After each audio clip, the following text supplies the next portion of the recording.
this external world, change is constant. And change is a dynamic flow of the interactions of all of the particularized bodies and minds, finding expression through each and every one of us. To have the clarion call, what shall we do in this world of change? And we look to our great masters to help us to understand how must we be in a world of constant change.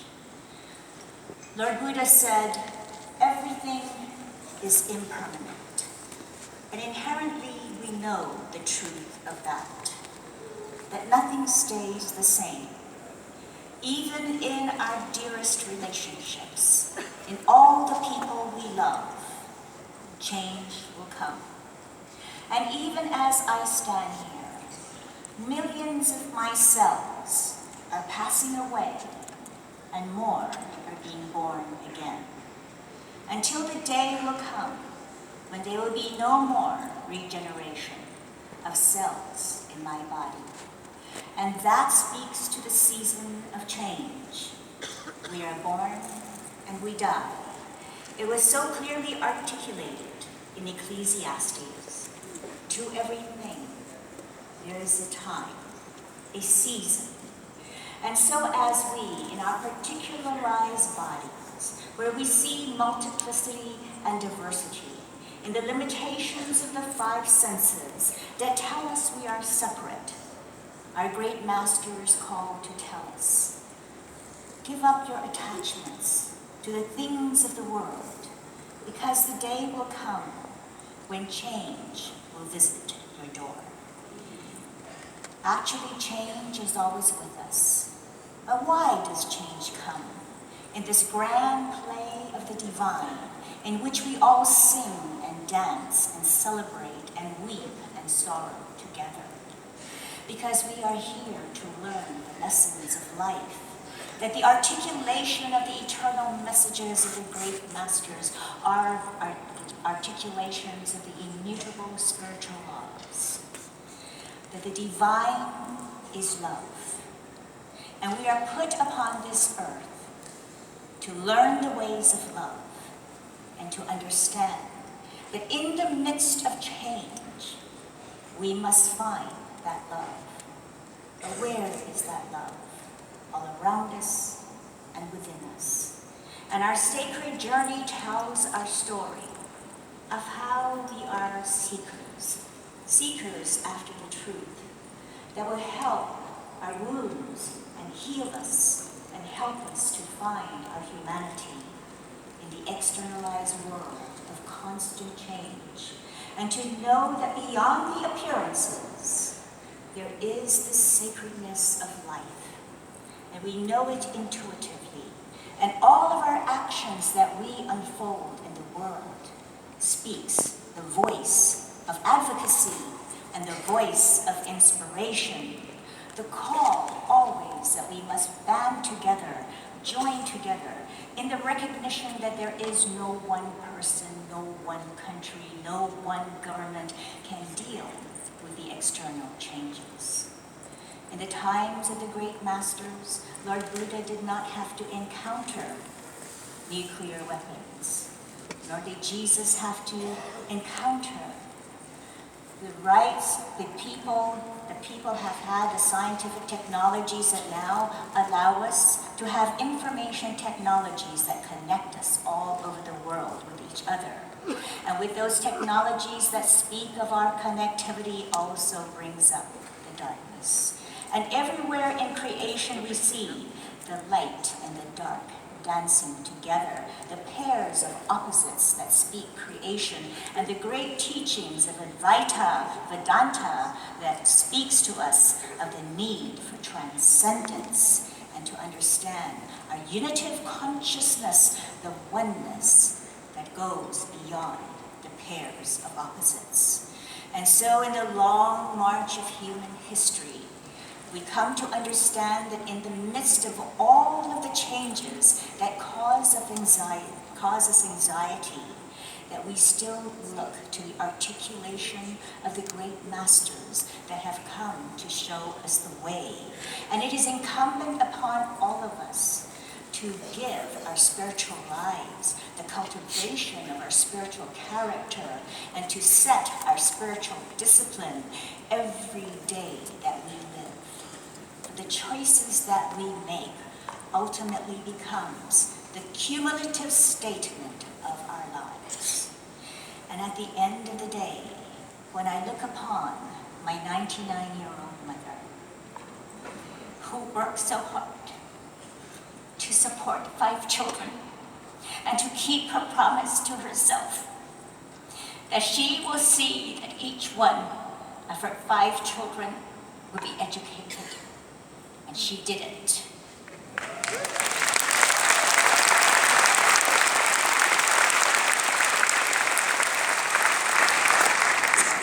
The power of a woman who had to give up her education because she was the oldest to support her family.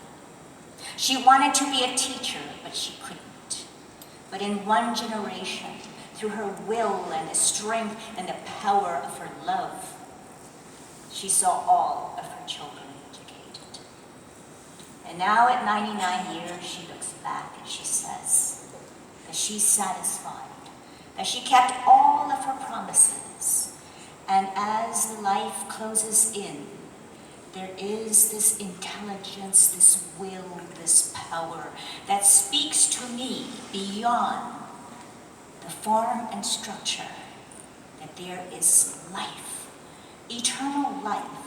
And she's a devout Buddhist, and I have seen her turn her life from the busyness of making a living and surviving and supporting her family to be in the remembrance of the essence of why she came, and that is to reconnect her heart, her mind, and her spirit to the eternal source. And she has now dedicated her time to the recitation of the sacred sutras and has come to know what is her true priority. And at all times in the busyness of our lives, we're so busy in the doing, but in the end, we recognize why we have come here in the first place, and that is to remember our connection to that divine source, that infinite wellspring from which we have all arisen and to which we will all return. And along the journey of our sacred lives, we touch other sacred lives, and we come to understand that it is the power of the love of a mother. That power exists in all of us, for everyone here has been born from the womb of woman. And what is the role of men in contemporary times? We all move together, as we have always moved together. And I thank the men because you're going to have to open the doors. We're coming through. We can't be stopped.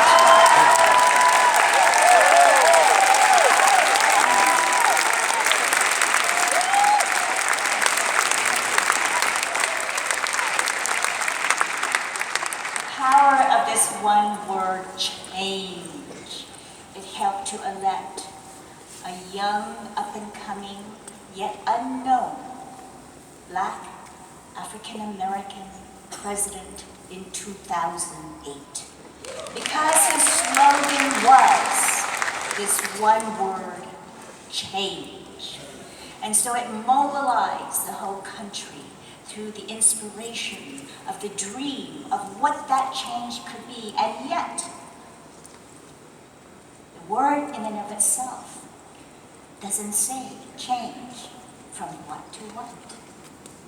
Doesn't give the roadmap of how we shall proceed. And therein is a clarion call to each and every one of us, that as we study the roadmaps, we understand that the map is not the journey.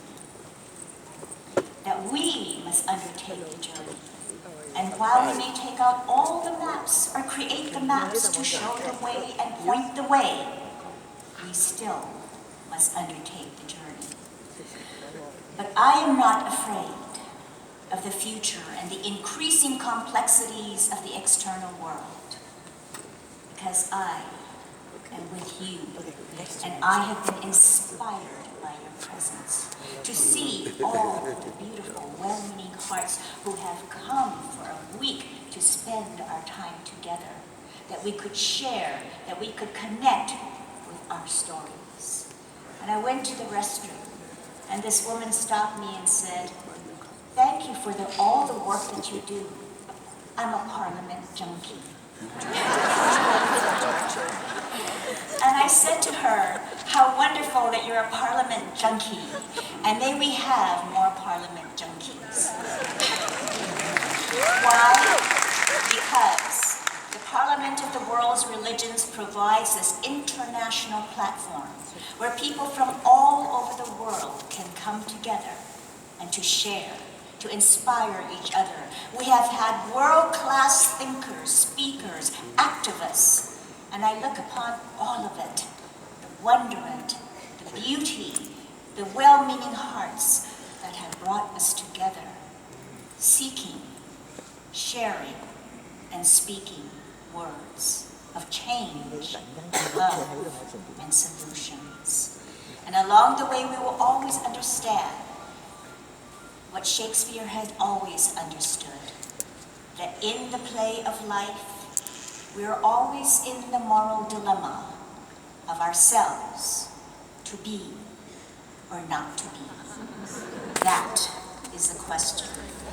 Whether 'tis nobler in the mind to suffer the slings and arrows of outrageous fortune, or to take arms against a sea of troubles, and by opposing end them, to die, to sleep, no more, and by a sleep to say we end the heartache, and the 1,000 natural shocks that flesh is heir to. 'Tis a consummation devoutly to be wished, to die, to sleep, perchance to dream. Thank you.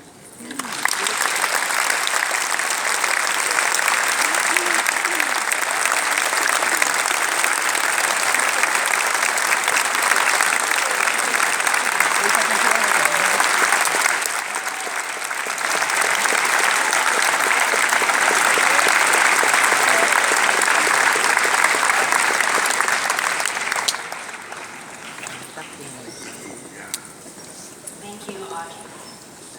As we have the Parliament for the World's Religions,